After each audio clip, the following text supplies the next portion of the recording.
forward to two big games this week, and certainly Wednesday, Ole Miss, Marcy Henderson return to conference play. Certainly be a challenge and a great test for us.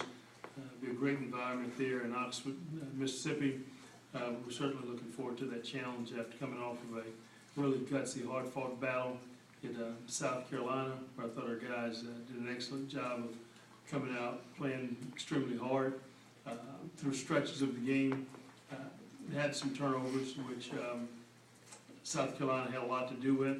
Unfortunately, it knocked our free throws down like we needed to late, but we were able to sustain the energy that we needed to and convert, execute the plays down the stretch to get out of there with the victory. And we're going to have to do a lot of that on Wednesday as well with the guard play that Ole Miss will have. It's going to be a great evening for our perimeter guys to have to make sure that they turn up the defensive intensity throughout the game. And we know what we're in for, and something we certainly got to be prepared for. With a guy like him, do you go in thinking that you'll have several guys defend him to kind of get in his head that he's not going to have one guy to try to beat and get used to? Well, I'm not sure about getting in his head, because I'm not sure we ever see guys who are really defending him, because he's a great catch and shoot guy.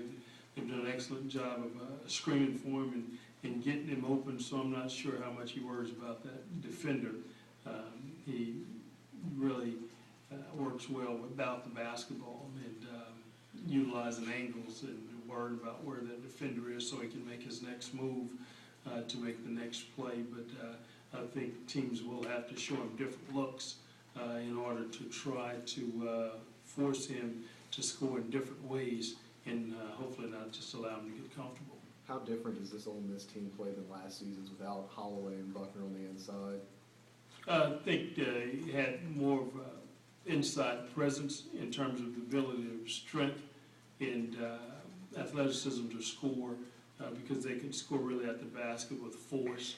And those guys are really good in terms of pushing it off your spots defensively as well. I think they're just a little bit more guard-oriented this year, looking for their primary scoring from their guards, and they're more of an outside-in team than an inside-out team because they look to really score on the perimeter. Both Jarrell and Tim gave you very good minutes Saturday. Just talk about with the freshman, when you have a freshman, what is it, how can certain guys like Jordan came in and was very good from the start, what is it that makes it the adjustment a little bit tougher for some freshmen than others? I just think it's about maturity. I think anytime you're playing at this level, listening, I think there are some questions about the kid Randall at Kentucky and the cramping that he's going through in the last several games. And that's not something that they were concerned or worried with in high school because of the dominance. But I think when you get at this level, the level that you have to play night in and night out, this caliber of competition that you're playing against force you to raise that level. You have to continue to get better. And because of that, if you were a good basketball player, you're able to meet that and raise your level of intensity to be able to execute at a higher level. And I think that's really across the board. And we're faced with the same thing. Our guys are talented, but we're certainly faced with something a little bit different night in and night out because of the intensity level of the other team, the experience, that there's certainly a wonderful adjustment for our younger guys.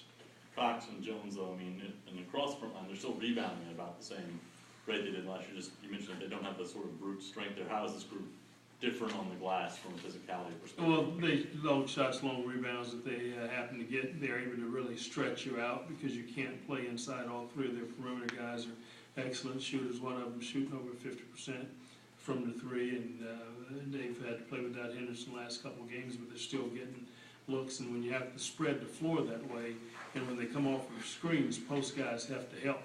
And these guys do have the ability when they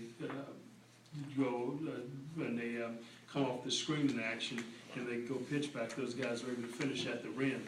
Jones is a guy that can finish in terms of hitting mid-range shots, can step away from the basket and make plays.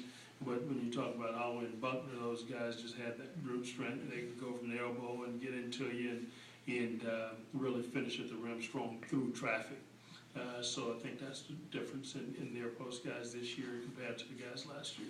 Andy kind of mentioned it today on the conference call when having Henderson have changed the nature of spacing on the floor to create room for Summers. Just how does that work from what you've seen? What is him coming off staggers, baseline stuff? What is it? Well, you have to try to help. If Henderson come off of screens clean, or if he gets a peek or a look at the basket, he has the ability to raise up over the defender and get a good shot.